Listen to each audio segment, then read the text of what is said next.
Okay. So this talk was originally a talk I gave for HEPIX, and I haven't updated the date and time. Um, that's a Scientific Computing Data Center Manager Conference, and I was telling them about Rust, which was my latest experiments. And I've updated the talk a couple of times since, but I obviously haven't updated the date. So let's get on. My general opinion about programming languages is I want them to work with other programming languages. I really want them to interface with C. I want them to have a really significant advantage before I'm willing to invest in them. And Python was a great leap forward for me in terms of productivity, and that's why I fell in love with it. I need to be able to do a certain series of tasks. Usually my jobs involve writing CLI applications with a database, having logging, processing JSON, things like that. And I've tested all of these use cases before I've presented anything about Rust. And Rust has really passed with flying colors. So let's jump back and say, why do I like Python? It's really fast to write, it's really quick to debug, and most applications don't need performance. And so, while it's 100 times slower than C roughly, it's usually fast enough. And duck typing is wonderful. It was a revelation to me when I came to Python first, where things are like the things that you expect them to be. Good enough error handling. I really disliked C++'s OO inheritance models and stuff like that, and I thought Python's OO was so much cleaner. And my God, the tooling has improved over the years. I've been using Python since 2006, with Tox, virtual env, PyTest, mock. Really, it is a pleasure to debug things with Python and make things solid. Sadly, there are little corners, but anyway, we'll jump forward. But Python, you have some real compromises, and while Python is where I make my money, how I employ myself, it doesn't solve every problem that I have. One of the biggest compromises with Python is the global interpreter lock, which means that when you do multi-threading, you're doing multi-threading because you need to do multiple things concurrently. You can't get a performance increase by doing multi-threading in Python. So that is a major problem with Python. And generally its performance is slow. Can't really use Python in an embedded environment very easily, although there are variants of Python for embedded environment, but that's another story. Please don't get confused by that one. Memory usage, swig, these things have all caused problems, but we haven't got long to talk about all these slides, so I'm not going to read everything. So how do we work around Python's limitations if we're working in Python? Well, you can rewrite everything. You can be very revolutionary. Or you can be incremental and make native C bindings for the performance critical areas. Yes, and foreign function calls from Python can be done, but it's kind of one of those problems. So I said C. What makes me avoid C? Well, I find, for me, I know that there are gurus out there, but I find development is really, really slow compared to Python. I find debugging really hard. I got to write C reasonably at one point in my career a long time ago, and I've forgotten it all. Okay, not all of it, but quite a lot of it. And now I just find it really hard work with compiler errors. Don't have that many memory management issues, but sometimes the libraries I worked with did. And in terms of being efficient with memory, well, I never quite got the hang of that because I was more focused on making sure that didn't get leaks. So swings and roundabouts. And C++, well, people told me this was going to be a great leap forward. I predate in my C++ time all the big advanced things that happened in C++ 11 and C++ 17 that made it a much better language, I'm told by my friends who are experts in C++. So my memories are development being slow, debugging being hard, multi-threading being hard, compiler errors, STL traces that go off the screen. Oh, it was suffering. And so I went back to C when I used to be a C++ programmer under GCC. So why did I try Rust? Well, I've been to the CCC conference in Hamburg last time it was here. And I'd been to FOSDEM, and there was quite a buzz around Elixir and Rust, and Elixir was derived from Erlang, and I'd already had a look at that and realized it was a great programming language, but not really fitting all my use cases, and I wanted something a bit more universal.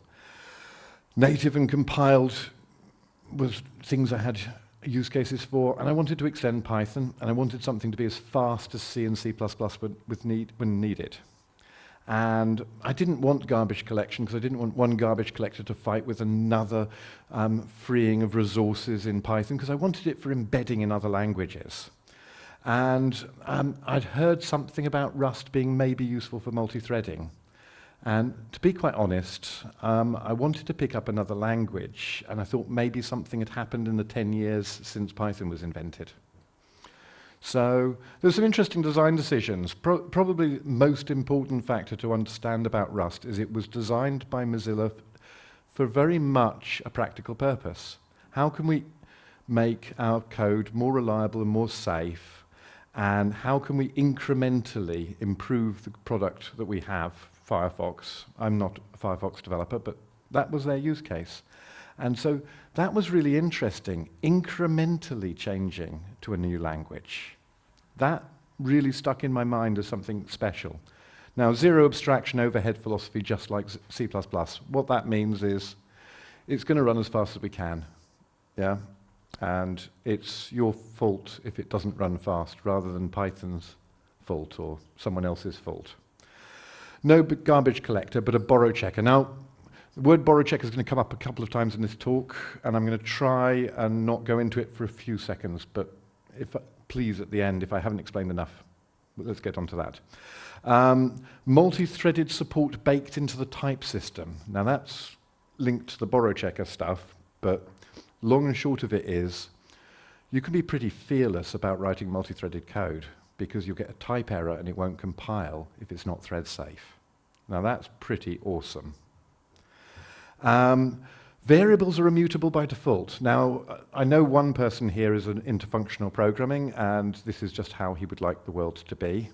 And once you sit there and work in a world where variables are immutable by default, you think this is a major bug in C and a major bug in C++, and you realize that for backwards compatibility, they can never fix it, and it's kind of sad.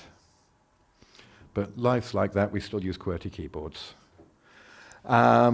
Enumerated types with parameters. Now, this is all stolen from ML, and it's absolutely wonderful, and I'll show you an example later, but it's a very long word for saying parameters can be put into enumerated types. So my first experience about Rust, well, a lot was unfamiliar to me. They have a whole ecosystem around them. Rustup, a tool chain updater that made me scream. Cargo, which its entire behavior made me scream, and I'll explain why very soon. And then they sat there and threw away object orientation, which made me initially go, why the hell are you reinventing the wheel? And then they said they're getting rid of exception handling as well. I wasn't unhappy with the idea of LVM. That initially my prejudice was okay with. And then this borrow checker stuff, which pretty quickly I felt was revolutionary. But other concerns came in just as I was getting aware of these things about maturity of the tools. So let's get on to these things and see why they made me scream and why they continue to make me a little bit upset. Yeah. So Rustup is the default way to get a Rust development environment. And this goes completely against the Debian policy. Basically, you download a script, install it in the system. Oh, what slide am I on? Okay, I'm going a bit too slowly. And it downloads all of the build tools and plonks them into your directory off the web. I wasn't really happy for it. It's got good reasons for it. It can now be avoided for Rust stable on platforms like Debian. You've now done a great job of packaging Cargo, packaging Rust. They now exist. But if you want to work with cross-compiling, if you want to work with Rust nightly, and there are occasional reasons why you might want to do both of those things, then Rustup is the appropriate way to do it. At the moment, as a Rust developer, I hope Debian has another solution sometime in the future. Cargo really scared me at first. You sit there and you make a nice TOML file, which is a bit like a Windows INI file, and you describe your build dependencies, and it downloads things from the web, and that was a bit scary to me at first. I was totally upset by this for reproducible builds, how I'm going to do packages, all of that. The Cargo team have changed things a lot since I've been using it. Now there's vendoring, which means that you can download all of these dependencies off the, and store them on disk. So even if you're not working with Debian's excellent packaging plans for Rust, you can still have a repeatable build. It's very simple to use, and there's a build RS thing, which is a piece of Rust code that you can compile before the rest is compiled for doing things like extending your applications, automatically generating C bindings, all the sort of things you might do with AutoTools. Sorry, I'm a bit out of date, I don't know CMake. So the Rust compiler is slow, really, really slow.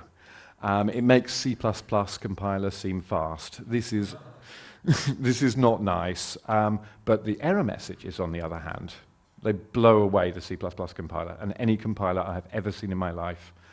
I can't say I've seen Haskell and things like that, but I've seen a little bit, and it sometimes even tells you the correct solution to the problem that you're trying to have. And it's fussy. It's so fussy, the Rust compiler, that almost always when you actually manage to fight with the Rust compiler enough to make it compile, it almost always does what you expect first time.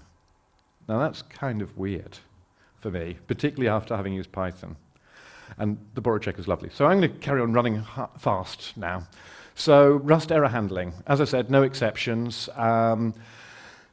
Basically, there is a panic, unrecoverable thing, and you can recover from it, just like there's kind of corner cases. I said that it was unrecoverable, but I know more than I did when I first wrote these slides. There are recoverable errors, and these are done with parameterized enumerated types. So you basically say that the output of a function has a result type, and then you have the OK type and the error type, and then you can use the error type. And at first, when I started programming in Rust, my code was growing because I was matching on which type am I getting back from my function and then handling the error. But if you keep the error type consistent between the functions, you can just pass it up like an exception would up the stack by using the question mark operator. So that makes the language really quite succinct, and libraries like ErrorChain are starting to be deprecated. So why is Rust not quite OO? Well, it's almost OO. It doesn't support inheritance. They don't have methods directly applied to objects in the same sort of syntax. Go's very, very similar. And I'll show an example on the next slide. And we have the concept of traits, which are a bit like interfaces in Java or polymorphic behavior in OO. And I've yet to see a downside, and I'll just show you an example of the code on the next page very, very quickly. So here we have a structure, very much like a C structure. Here we have oh, sorry, yes. So, and here we have a function that's converting point to string that said that exists, and here is an implementation of points methods, and there's a toString thing. It's really, you don't actually need the line on line 7. So here's an example of a hash function being implemented for 2 different types, and this shows the strength of using traits rather than OO, because here we are implementing hash for bool, yes, but we don't control the bool type, so we can implement methods of traits, implement traits for objects we don't control, and that means you have some flexibility when you're working with external libraries that you couldn't get with OO. I think it's rather nice. And here's another example of just a really cool library using some macros to decorate a structure, and that's all you need to do to make something serializable and deserializable in Rust, using the beautiful serde library, which goes very fast and is great because it gives you full type checking, which you also get with Rust. Okay, I've really got to hurry because I'm running out of time and I've got far too much content here. The borrow checker. Basically, the concept is only one thing can own memory at any one time to change things, and multiple readers can happen at the same time. To get around this with multi-threading, you then have a reference count action, and then you wrap that with a lock type, so you can get immutable access to the reference. And when the lock goes out of scope, it's automatically unlocked. So it becomes very easy to share blocks of memory between different Rust threads. But you're still probably better off using the communication via messaging between threads for most things, because it's safer and you're less likely to get into deadlocks. But the whole consequence of this is that not only do we get out of the type system thread safety, but we also get something like garbage collection, but without the periodic stoppings of garbage collection. We get something quite real time there. So yeah, that is really rather wonderful, and Apple's going to steal the idea and put it into Swift very soon, I've heard. Okay, this is just a random example of my original use case for why I wanted to sit there and play with a more low-level language like C or C++ or Rust. We can very easily embed Rust into Python. I've played with this quite some depth. It's a little bit too naive for me to sit there, a bit too immature for me to sit there and say it's properly production. You do need to work with Rust nightly.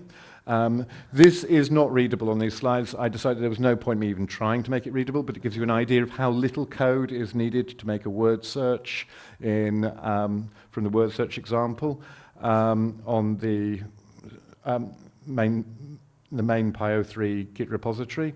It's really, really trivial to import things. I've extended this example and played around with serde for serializing and deserializing to make some benchmarks against Python and Rust. But I want to go a little bit further before I release the figures, but shall I sit there and say the Rust is so much faster? So Rust issues I've found, this is probably the most valuable bit of the talk, because people don't often tell you things that they don't like. It's only implemented with LLVM, so it's not 100% self-supporting language. I think that's a really important failing of Rust, actually, but I can totally see why it's happened from an engineering and pragmatic perspective. There's no stable C ABI. You can export C trivially by just decorating methods and functions and types. It's really easy, but then you're using the C ABI. It's like C++. It's not stable. And Rust is not easy to learn. It's nowhere near as easy to learn as Python. But if you're familiar with C, C++, Pascal, those sort of languages, Delphi, anything where you've been using raw memory management yourself, it won't seem that different from what you have learnt as best practice. It kind of enforces best practice, and that's what the borrow checker does. And it sometimes hurts you in ways that you didn't realize, and then you go, oh my God, I've been making this mistake in C all my life. That's how I felt about the borrow checker. I think it's much harder if you grew up with JavaScript. By default, cargo downloads from the internet, you have to work a little bit to stop it doing that. And async I/O is a weak point in Rust. It's only the past year that there's been a story for async I/O. So this is where we don't do blocking requests using the old traditional C API from the 70s. We start modernizing ourselves and using the 1980s APIs of the Unix kernel. And that's only happening now. Some things still require Rust nightly. When I first started playing with Rust, it was nearly everything. And incremental builds reached stable around about the time I first gave this talk. Meta programming tools and some of the features of macros haven't been fully standardized out by the Rust standardization groups. And so some of these things have been left in Rust nightly for quite a long time. And I found whenever I've wrapped C code, I have to use the unsafe command. And whenever I use the unsafe command, you know, I said the compiler was absolutely lovely. Soon as you put the unsafe keyword and you wrap the code, suddenly all of the I think you actually meant to do this, and it being right goes away. It just says error. Yes, you're wrong. So it does encourage you not to use the unsafe keyword too much. Anyway, so from a Python person's perspective, what hurt probably most was the semicolon thing. So functions just returning because you didn't put a semicolon at the end, and this then not matching the function signature, and then me getting an interesting type error. And Python mocking is so nice, and it's just not as easy in Rust. You don't get the ability to monkey patch a function for the purpose of testing. And I do miss IPython sometimes with Rust. And Rust is a little bit more verbose. Anyway, so long and summary, Rust is fast. The code nearly always does exactly what you expected the first time you run it, and you've successfully fought the compiler. It has great libraries to get things done, and the quality of code going into such an immature language is amazingly high. argparse is about the third evolution in Python, and clap, the command line processing library in Rust, is just way ahead. And lots of things are like that, directly inspired from C++ and Python libraries all over the place. It really fast executables. You are, I've got to say, parameterized enumerated types are probably my favorite thing about Rust, and that's totally stolen from ML. The borrow check is a great compromise. Last things I will sit there and say is Rust is really new. 2015, May the 15th was the 1.0 release, but it's been very popular. It's got a huge following on Stack Overflow. And while I hear from C++ devs that C++ 17 has most of the features of Rust, I would say Rust is much easier to get your head around, and you don't have to learn all the things that existed before C++ 17 to learn the language. And it's really yet to disappoint me. Here are some references in the slide. Here are some big companies, what they're doing. I've sat there and talked for too long and probably run over time. So, just a bit. Thanks. Do I have time for questions? So one or two quick questions. Well, I have a question. So what's the time frame for the releases? Is it every 3 months? Is it whenever they're ready? Or Every 6 weeks. Every 6 weeks, okay. Yeah, but that's really quite small incremental releases. Right, okay. Any other questions? Well, no. So thanks again. Thank you.